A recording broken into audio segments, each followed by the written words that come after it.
40 দিনের ব্যবধানে আবারও ভারতের রাষ্ট্রদূতকে তলব করে প্রতিবাদ জানালো বাংলাদেশ। এবারে আন্তর্জাতিক আইন লঙ্ঘন করে সীমান্তে কাঁটাতারের বেড়া নির্মাণের চেষ্টার প্রতিবাদ জানাতে ভারতের রাষ্ট্রদূতকে ডাকে পররাষ্ট্র মন্ত্রণালয়।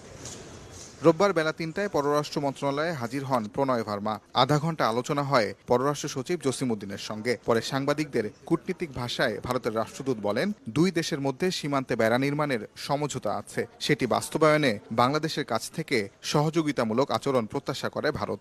We have an understanding with regard to fencing the border for security.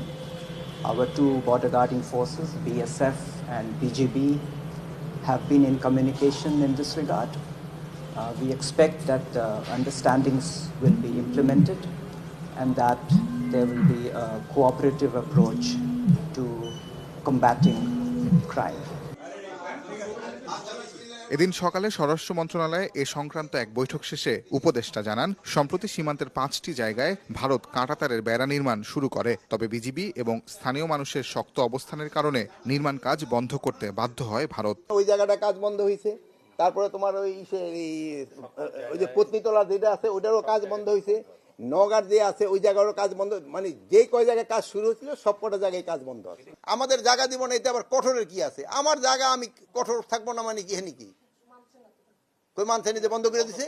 এখন হলো কি তারা বিভিন্ন জায়গায় তো সমস্যা করার চেষ্টা করবে, বাট আমরা যেভাবে হোক ছলে বলে কৌশলে যেইভাবে এই সমস্যা সমাধান করবে। বিগত সরকারের সময়ে ভারত সীমান্তের কিছু এলাকায় কাঁটাতারের বেড়া নির্মাণের সুযোগ পেয়েছে জানিয়ে উপদেষ্টা বলেন, চুক্তি অনুসারে সীমান্তের কোনো অংশের আলোচনা ছাড়া কোনো অবকাঠামো নির্মাণ করতে পারবে না ভারত। ফেব্রুয়ারি মাসে যাচ্ছে এবং আমি ওই অলরেডি আমরা সেরে বলছি যে আমরা অলরেডি একটা চিঠি দিব যে ওইগুলি আমার যেগুলি অসম চুক্তি হয়েছে ওইগুলি যেন বাদ দেওয়া যায়। হয়তো ফরেন মিনিস্ট্রি তাদের ওই হাই কমিশনারকে ডাকে আজকে কি কালকে হয়তো বলতেও পারে। বাংলাদেশ ভারতের মধ্যে 4156 কিলোমিটার সীমান্তের মধ্যে 3271 কিলোমিটার সীমান্তে ভারত কাঁটাতারের বেড়া নির্মাণ করেছে। সম্প্রতি চাপা